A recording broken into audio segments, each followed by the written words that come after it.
नमस्कार दोस्तों, जय माता दी। स्वागत है आप सभी साधक साधिका और भाई बहनों का मेरे चैनल चामुंडा तंत्र मंत्र और साधना ज्ञान में। मित्रों, आज मैं आप सभी लोगों के बीच में महाबली संकट मोचन पवन पुत्र हनुमान की साधना लेकर उपस्थित हुआ हूँ। राम भक्त हनुमान की लेकर मैं साधना उपस्थित हुआ हूँ और इनकी महानता, चमत्कार और इनकी मतलब जितनी भी तारीफ की जाए कम ही कम है, क्योंकि ये चाहे कैसी भी संकट हो, बाधा हो, चाहे कोई भी ग्रह हो, कैसी भी बाधा हो, भूत प्रेत का पीछा हो, कोई तंत्र किया कराया हो किसी के ऊपर, जैसा भी परेशानी हो, बाबा हनुमान की कृपा से हर एक चीज का निवारण हो जाता है। अगर किसी के ऊपर भूत प्रेत से बहुत समय से ग्रसित है, बहुत तरफ घूम चुका है, बहुत सारे तांत्रिकों के चक्कर में पड़ पड़ के पागल हो गया है, तो वो व्यक्ति इस साधना को कर ले। ठीक है, ये मेरा गारंटी है, मेरा चैलेंज है कि वो व्यक्ति ठीक होगा ही होगा। ठीक है, और जो व्यक्ति बाबा हनुमान की ध्यान देखिए, अब इनका भी साधना चार चरण में किया जाता है। ठीक है, एक होता है ध्यान, एक होता है अर्ध प्रत्यक्षीकरण, एक होता है प्रत्यक्षीकरण, एक होता है पूर्ण प्रत्यक्षीकरण। ठीक है, तो चार चरण में इनका साधना किया जाता है। लेकिन अगर कोई तंत्र मंत्र से ग्रसित व्यक्ति है, किसी के ऊपर मुठ किया कराया कर दिया गया है, ठीक है, तो वो व्यक्ति इस साधना को सिर्फ 5 दिन या फिर 7 दिन कर ले, वो व्यक्ति एकदम निरोग हो जाएगा, ठीक हो जाएगा। कोई बड़ा सा बड़ा बीमारी हो उसको, वो भी ठीक हो जाएगा। किसी के ऊपर कराया धराया हो, कोई भी कार्य हो, वो सब कट जाएगा। और अगर जो व्यक्ति साधना करना चाहता है, वो व्यक्ति को इस साधना को नॉन स्टॉप आपको 41 दिनों तक, 31 दिनों तक या फिर 21 दिनों तक आपको करना होगा। और इस मंत्र का जो मैं मंत्र दूंगा और विधि विधान दूंगा, शुरू से लेकर लास्ट तक देखिएगा। और मंत्र का आपको डेली कम से कम 41 माला का जाप करना पड़ेगा। ठीक है, मंत्र छोटा सा है, कोई बड़ा मंत्र नहीं है। ठीक है, तो आइए जानते हैं पूरी विधि विधान क्या है। ठीक है, तो विधि विधान जानने से पहले आप सभी लोग ने मेरा चैनल चामुंडा तंत्र मंत्र और साधना ज्ञान को सब्सक्राइब नहीं किया है, तो जल्द से जल्द सब्सक्राइब कर लीजिए। बेल आइकन को ऑल पे रखिएगा, ताकि मैं जो भी नया ऐसा जानकारी लेकर आऊँ, आप सभी लोगों को मिलता रहे। और अगर आप मेरे चैनल पर पहली बार विजिट कर रहे हैं, तो मेरे चैनल में बहुत सारे गुप्त से गुप्त साधना दे रखा है मैंने, तंत्र मंत्र दे रखा है, वहाँ से आप देख सकते हैं। ठीक है, और जान सकते हैं। ठीक है, तो चलिए बताता हूँ दोस्तों। महाबली हनुमान की अगर सिद्धि आप प्राप्त कर लेते हैं, तो कोई भी ऐसा माई का लाल तांत्रिक पैदा नहीं हो गया कि आपके ऊपर कोई भी तंत्र कर सके। ठीक है, चाहे जैसा भी क्रिया, मारण क्रिया जैसे कोई भी हो, मुठ करनी हो, घात हो, कृत्या हो, ठीक है, या फिर चौकी किसी ने भेज दिया हो, कैसा भी मारण क्रिया हो, आपके 1 किलोमीटर दूरी पर ही आके खड़ा हो जाएगा। आपको टच भी नहीं कर सकता वो शक्ति। ठीक है, कोई भी अगर कोई भी शक्ति भेज दिया हो, ठीक है, चाहे वो मारण के लिए शमशान काली को ही क्यों ना भेज दे कोई, ठीक है, उनका भक्त हैं, उनका अगर आप साधना कर रखा है, या फिर नॉर्मली आप हनुमान चालीसा का भी पाठ करते हैं, तो कोई आपको शक्ति टच भी नहीं कर सकता। ठीक है, इतना शक्तिशाली होते हैं बाबा हनुमान के। ठीक है, तो इनकी शक्ति की अगर व्याख्या की जाए तो एक अपराध जैसा ही होगा, क्योंकि हम मनुष्य उनकी शक्ति के बारे में व्याख्या करने की क्षमता ही नहीं है। ठीक है, और हम तो एक साधारण से छोटे से गांव में रहने वाले साधक हैं, तो इनकी शक्ति की व्याख्या मैं तो नहीं कर सकता। शायद यूट्यूब के ऊपर कोई और फ्रॉड तांत्रिक बहुत सारे बैठे हुए हैं जो कि शायद व्याख्या कर सकें, क्योंकि टिमरी भूतनी वाली साधना, तो ये लोग तो ऐसे ऐसे व्यक्ति तो जरूर व्याख्या कर ही देंगे।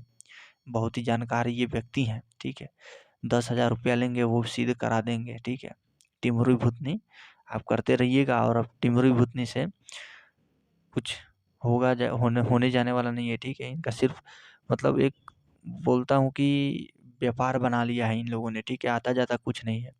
और जो हनुमान के साधक हैं, ठीक है, तो वैसे वैसे साधक टिमरी भूतनी जैसे और भूत पिशाच जैसे चीज़ों को अपने टोपे पर रखते हैं। ठीक है, तो जिसके लिए मैं बोल रहा हूँ वो स्वयं समझ जाएगा। ठीक है, तो जो भी हो, मैं जानता हूँ। ठीक है, चुतियापा छोड़ दो, लोगों को ठगना छोड़ दो। ठीक है, चुतियापा ना करो, वो दूसरे के ऊपर गलत आरोप लगाना छोड़ दो, तुम्हारा कल्याण होगा। ठीक है, तो चलिए विधि विधान जानते हैं हम लोग। ठीक है, ये सब बात छोड़िए, क्योंकि चुतिया आदमी को जितना भी समझाया जाएगा वो चुतिया चुतिया ही रहेगा, गधा गधा ही रहेगा। ठीक है, तो चलिए विधि विधान हम जानते हैं।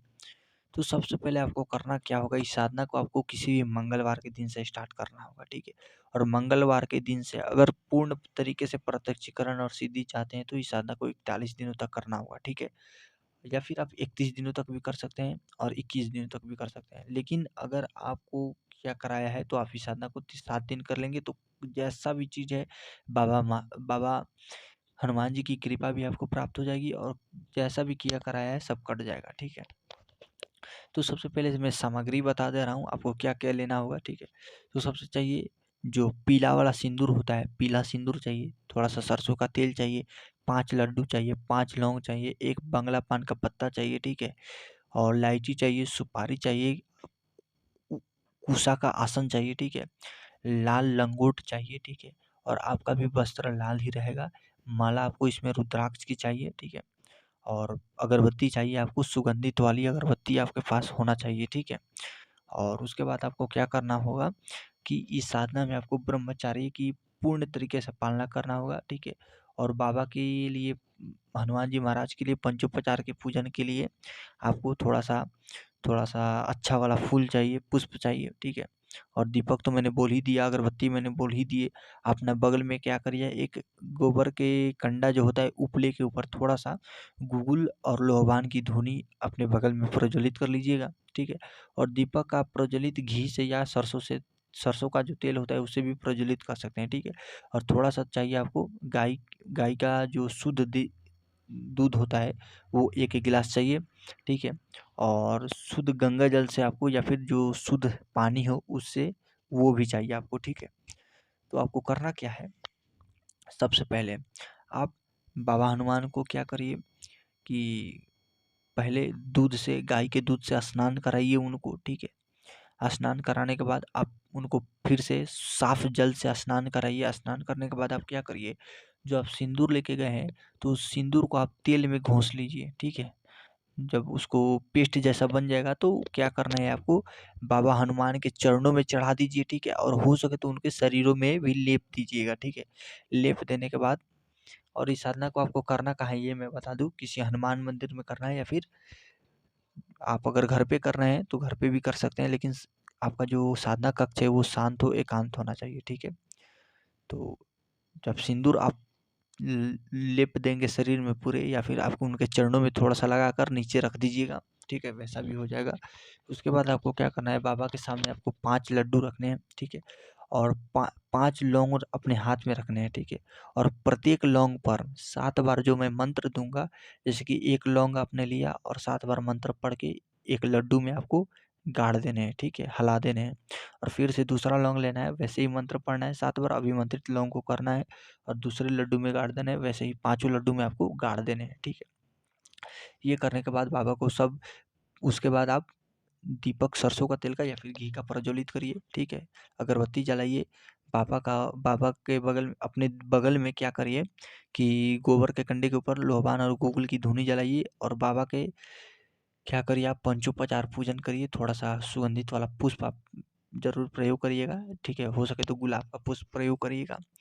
और उसके बाद आपको करना क्या होगा, आपका भी वस्त्र इसमें लाल ही रहेगा। और रुद्राक्ष की माला से सब कुछ करने के बाद, पंचोपचार पूजन करने के बाद आपको क्या करना होगा, और इसमें अगरबत्ती 5 अगरबत्ती प्रज्वलित करिएगा सुगंधित वाला, ठीक है। और माला आपको क्या करना होगा, रुद्राक्ष की माला से, ठीक है। रुद्राक्ष को माला को जरूर सिद्ध कर लीजिएगा, जागृत कर लीजिएगा, ठीक है। अगर मालूम नहीं है तो मैं इसके ऊपर वीडियो एक बनाऊंगा, वैसे कर लीजिएगा, ठीक है। तो रुद्राक्ष की संस्कारित माला से आपको कम से कम एक ही बैठक में, कुशा के आसन पर आपको बैठना होगा। एक ही बैठक में आपको 41 माला की जाप करना होगा, ठीक है। और इस साधना काल में आपको ब्रह्मचार्य पूर्ण तरीके से, बहुत ही कठोर ब्रह्मचार्य का पालना करना पड़ेगा, ठीक है। हो सके तो आप सभी लोगों से दूर रहिए, मौन धारण करिएगा, ठीक है। कम ही कम किसी से वार्तालाप करिएगा और साधना से के बारे में किसी को ना बताइएगा, ठीक है। और साधना हो सकता है आपको बहुत ही विचित्र अनुभव हो, अगर दिन में कर रहे हैं, दिन के समय में, सुबह के समय में, ब्रह्म बेला में, ठीक है। तो ये साधना सिर्फ 2 ही समय में होता है, या फिर रात्रि में करिए आप, या फिर सुबह के 4 बजे भोर में ब्रह्म बेला में आप कर सकते हैं, ठीक है। तो यही है सब विधि विधान। तो मूल मंत्र मैं बता रहा हूँ, ठीक है। मूल मंत्र को आप ध्यान से सुनिएगा, ठीक है। मंत्र को मैं 3 बार बोलूँगा, आप लोग ध्यान से सुनकर लिख लीजिएगा। और एक बात बता दूँ, पान का पत्ता छूट गया था। बाबा के सामने आपको पान पत बंगला पान के पत्ता रखना है बाबा के सामने, और उसके ऊपर 1 लौंग, 1 इलायची, 1 सुपारी आपको रख देने हैं, ठीक है? और मंत्र आप उसके बाद जाप करिएगा, मंत्र को ध्यान से सुनिए और बाबा को प्रणाम कर लीजिएगा। उनसे जो भी अरदास है कि बाबा, मैं ये साधना के लिए आया हूँ, कृपया करके हनुमान जी महाराज आप अपना आशीर्वाद बनाएँ, अपना सिद्धि प्रदान करें। आपकी सीधी साधना की मेरी कोई गलत कार्य लेने की उद्देश्य नहीं है, बस मैं इस गाँव समाज का अपना कल्याण के लिए, माता बहनों की रक्षा के लिए आपका शक्ति पाना चाहता हूँ, आपकी सिद्धि पाना चाहता हूँ। बस इतना ही बोलिएगा और आपकी जो भी मनोकामना है वो बोलिएगा, और उसके बाद मंत्र का जाप शुरू करिएगा। मंत्र है ओम ह्रीम हनुमते श्री राम दूताय पवन पुत्राय हूँ फट। ठीक है, मंत्र एक बार और बोला हूँ, ओम ह्रीम हनुमते श्री राम दूताय पवन पुत्राय हूँ फट। मंत्र एक बार और सुनिए, ओम ह्रीम हनुमते श्री रामदूताय पवनपुत्राय हुं फट। ठीक है, मौन मंत्र बहुत ही ज़्यादा उग्र, शक्तिशाली और तीक्ष्ण प्रभाव देने वाला मंत्र है, ठीक है? तो सोच समझ कर इस मंत्र का जाप करिएगा, उपयोग करिएगा, ठीक है? और इस साधना में कोई भी सुरक्षा घेरा का, आसन कीलन का, किसी भी चीज़ का आवश्यकता नहीं है, ठीक है? इसमें कोई दिक्कत आने वाली नहीं है, ठीक है? और लेकिन हाँ, आप एक बार अनुमति ले लीजिएगा अपने गुरु से, अगर गुरु नहीं है तो शिव जी से एक बार आप अनुमति ले लीजिएगा, ठीक है? उनको भोग प्रसाद शिव जी के दे दीजिएगा और उसके बाद आप साधना स्टार्ट कर दीजिएगा, ठीक है? महाकाली की कृपा से आपकी और बाबा हनुमान की कृपा से आपको स्वयं सिद्धि प्राप्त हो जाएगी। और अगर इनकी सिद्धि प्राप्त हो गई तो काल भैरव बाबा की और माता दुर्गा की, ठीक है? और माता काली की सिद्धि यूँ ही प्राप्त हो जाती है, इसमें कोई दो राय वाली बात नहीं है, ठीक है? आपको हर एक साधना की सिद्धि आपको प्राप्त हो जाएगी। और उसके बाद अगर आप किसी भी पीड़ित लोगों को आप ठीक करना चाहते हैं तो चुटकी बजाते ही नकारात्मक शक्ति आप शरीर से आउट कर सकते हैं, ठीक है? आपके पैर रखते ही, आपके एक डाँट से ही वो नकारात्मक शक्ति, चाहे वो ब्रह्मपिशाच हो, भूत, प्रेत, जिन-जिनात, कोई भी शक्ति हो, एक ही डाँट में आपके डाँट से वो भाग जाएगी डर के, ठीक है? बहुत ही शक्तिशाली मज़ा आ जाएगा इस साधना को करने में, ठीक है? तो आप इस साधना को करिए, ठीक है? और इस साधना के माध्यम से हर एक कार्य को आप कर सकते हैं, ठीक है? समय पड़ने पर इससे मारण भी आप कर सकते हैं, लेकिन मारण नहीं किया जाता है, ठीक है? तो आप कोई ये विधि-विधान जितना भी है गुप्त रखा गया है, ठीक है? लेकिन आप किसी को भला करना चाहते हैं तो आप कर सकते हैं, ठीक है? इसमें अगर कोई जादू-टोना किसी को लग गया है, कोई भी किया कराया, चाहे मुठ-भरनी कुछ भी हो, आप इसी जो मंत्र, मूल मंत्र है, उस मंत्र से बाबा के नाम से पढ़ दीजिए, बाबा का नाम लीजिए पहले 5 बार, हनुमान जी महाराज का आशीर्वाद लीजिए, ठीक है? जो भी प्रार्थना है उनसे करिए और जो मूल मंत्र है उसको क्या करिए, 21 बार उसी लौंग में पढ़ दीजिए और उसको खाने के लिए दे दीजिए। जितना भी परेशानी है वो सब खत्म हो जाएगा, ठीक है?